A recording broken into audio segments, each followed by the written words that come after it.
നമ്മൾ തിരിച്ചറിയേണ്ടതും നമ്മൾ വായിച്ചറിയേണ്ടതും നമ്മൾ മനസ്സിലാക്കേണ്ടതും ഭയങ്കര ഇമ്പോർട്ടൻ്റ് ആണെന്ന് തോന്നുന്നു ഇനിയുള്ള ഒരു ലോകത്ത്. സോ അതിലേക്ക് ഒരു നല്ല പാലമാണ് എന്ന് എനിക്ക് തോന്നിയത്. ഐ മീൻ അറ്റ്ലീസ്റ്റ് ഒരു എഫേർട്ട് ആണെന്ന് തോന്നി എനിക്ക്. തീർച്ചയായിട്ടും കൃത്യമാണ്. പക്ഷേ റീമയുടെ കഥാപാത്രം ഒത്തിരി കഷ്ടപ്പെട്ട കഥാപാത്രമാണ്. തെങ്ങിലൊക്കെ കയറാൻ എത്ര ദിവസം പ്രാക്ടീസ് ചെയ്തു? That was the least of the problem.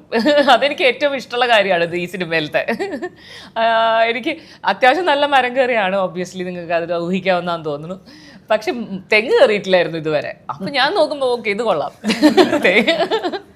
ഇതിന് നമുക്ക് ട്രെയിനിങ്ങും കിട്ടും, നമുക്കിതൊരു ജോലിയുടെ ഭാഗം ഇതിന് കാശും കിട്ടും, എല്ലാം കൊണ്ടും ഓക്കെ. ട്രെയിനിങ് ഉണ്ടായിരുന്നു.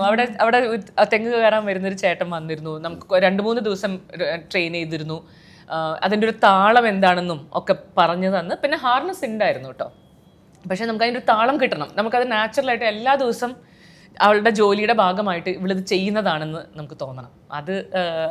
അതിന് ലൈക്ക് അത് ഭയങ്കര ഇമ്പോർട്ടൻ്റ് ആണ് ആ സിനിമയ്ക്ക്. മീരയെ വിശ്വസിക്കണമെങ്കിൽ അവളുടെ ഈ ദിനചര്യ ഭയങ്കര നോർമലായിട്ട് ആളുകൾക്ക് ഫീൽ ചെയ്യണം. ഭയങ്കര അവൾ ആ തൊടിയിൽ ഇങ്ങനെ കിടന്ന് നടക്കുന്ന ഒരു കുട്ടിയാണ് എന്ന് തോന്നണം പെട്ടെന്ന്. അപ്പോൾ എനിക്കതിൽ അതെത്രയും എനിക്ക് പറ്റുന്ന രീതിയിൽ അത് ചെയ്യണം എന്ന് എനിക്ക് നിർബന്ധം ഉണ്ടായിരുന്നു.